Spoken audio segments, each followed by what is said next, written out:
नमस्ते हिंदुस्तान, कैसे हैं आप लोग। आप सभी ने बहुत सुन लिया होगा, बहुत देख लिया होगा एक बेचारी विधवा को।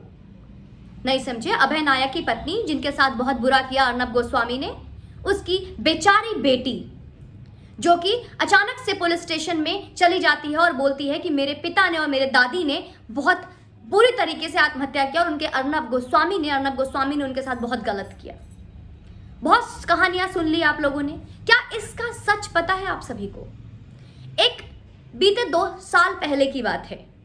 एक इंटीरियर डिजाइनर जो अर्नब गोस्वामी के स्टूडियो में काम करते हुए अचानक से अपनी मां के साथ आत्महत्या कर लेता है।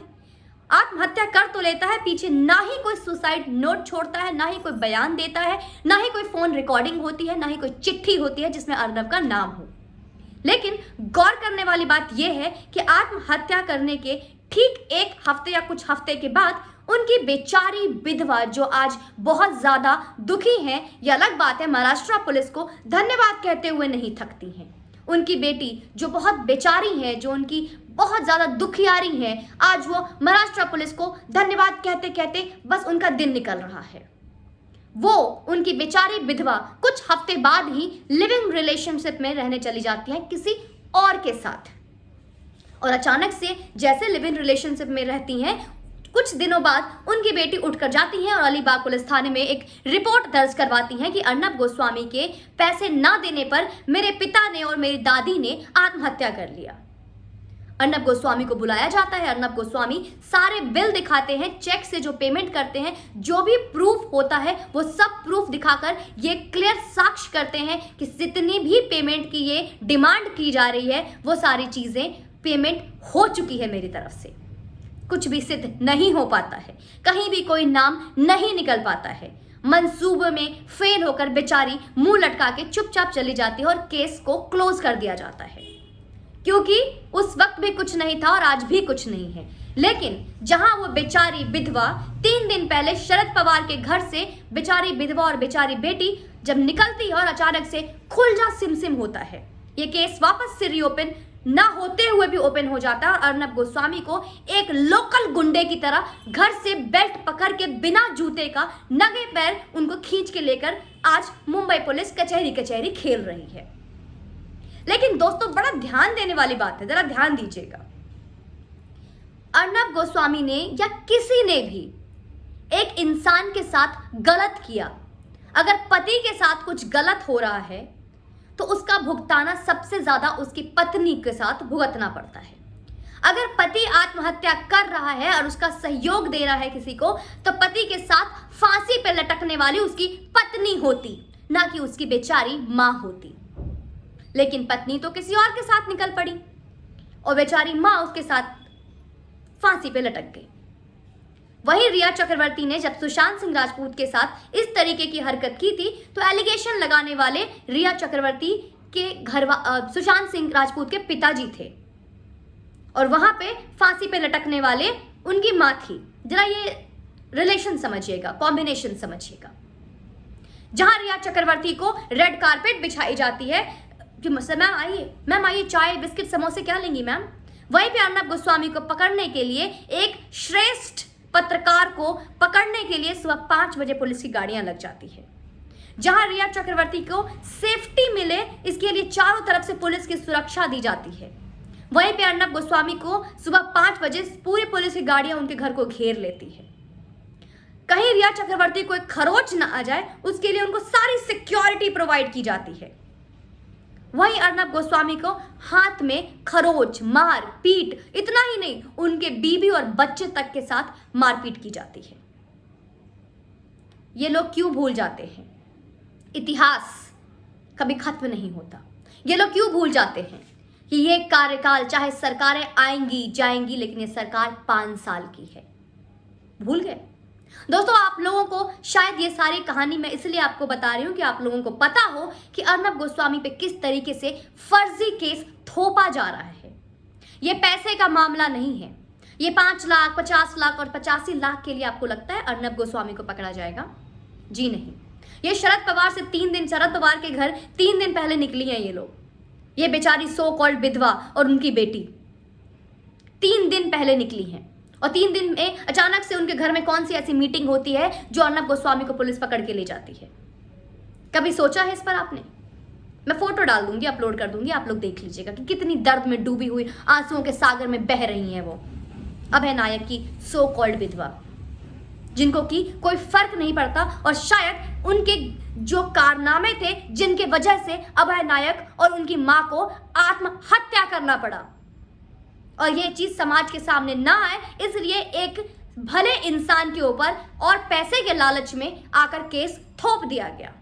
और इतना ही नहीं, जिस ऑफिसर ने इस केस को, सारी सच्चाई को देखते हुए जिस केस को क्लोजर रिपोर्ट तैयार की थी, जिस केस को क्लोज किया था, उस ऑफिसर को आज पकड़ लिया गया है और उसके ऊपर जबरदस्ती दबाव डाला जा रहा है कि तुम्हें यह चीज एक्सेप्ट करना पड़ेगा कि अर्नब गोस्वामी ने पैसे की धौंस पे और जबरदस्ती ये केस क्लोज कराया था। यकीन हो रहा है आपको? भगवत गीता में एक श्लोक कहा गया है जिसका अर्थ है कि इंसान का सबसे पहले उत्पन्न होता है क्रोध, क्रोध से उत्पन्न होता है मोह और मोह से बुद्धि विभ्रमित होती है और जब बुद्धि विभ्रमित होती है तब नष्ट होता है मस्तिष्क और जब मस्तिष्क नष्ट होता है तो नष्ट हो जाता है मनुष्य। उद्धव जी, शरद पवार जी, परमवीर जी, तो आपका नष्ट होने का, आपके शासन काल का नष्ट होने का समय आ गया है। क्योंकि आज अर्नब गोस्वामी अगर कचहरी और जेल के चक्कर काट रहे हैं तो इस पर हमें अफसोस नहीं है, क्योंकि इतिहास गवाह है कि हमारे कृष्ण भगवान का जो जन्म हुआ था वो भी काले कटघरे में हुआ था, काल कोठरी में हुआ था, लेकिन जन्म होने का जो मकसद था वो कंस का संहार था। और उतना ही नहीं, कई ऐसे राक्षस और जानवर प्रवृत्ति के लोग था जिनका कि श्री कृष्ण ने संहार किया था।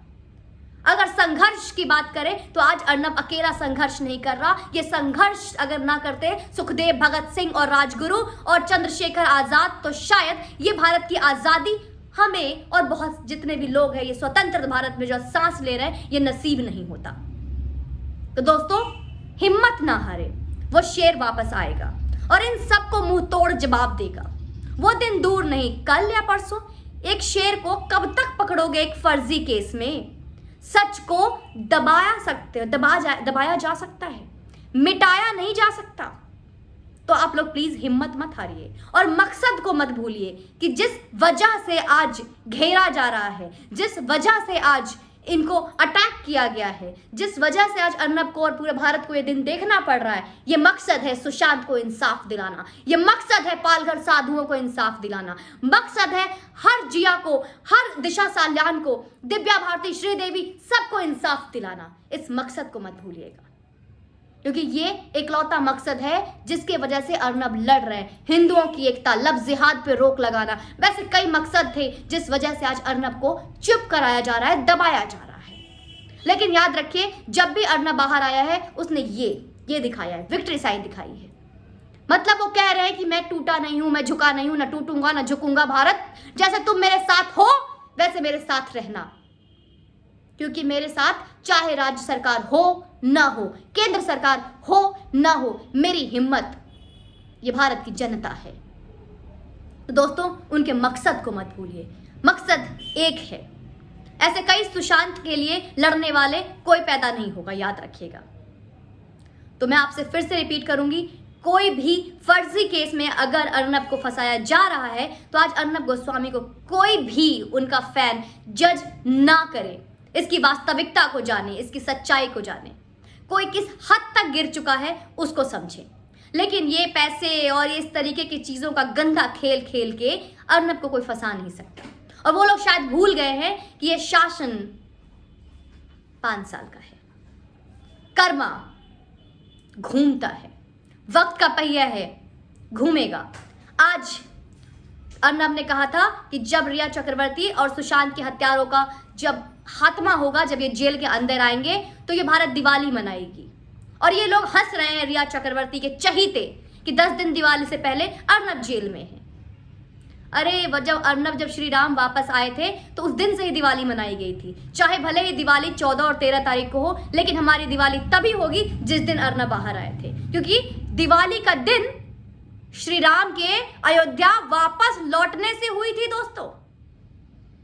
तो इस चीज को याद रखिएगा, मनाने दीजिए इनको दिवाली। हमारी दिवाली कब होगी ये हम सब अर्नब के वापस लौटने पर डिसाइड करेंगे। जय हिंद दोस्तों, हिम्मत मत हारिएगा, क्योंकि मैंने भी नहीं हारा है, क्योंकि अर्नब ने नहीं हारा है, और इंसाफ तो लेकर रहेंगे, क्योंकि भारत की जनता सब कुछ जानती है और जागरूक हो चुकी है।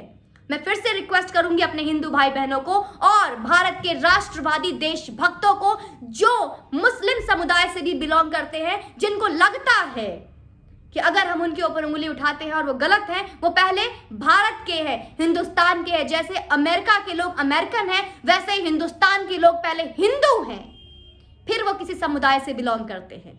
तो मैं रिक्वेस्ट करूंगी, अपने हिंदुस्तान के बारे में सोचिए। आज जो लड़ रहा है अर्नब गोस्वामी, वो क्यों लड़ रहा है, उसकी गहराई को समझिए। जय हिंद दोस्तों, बाकी आप विचार कीजिएगा और कमेंट बॉक्स में मुझे जरूर बताइएगा। जय हिंद, जय श्री राम।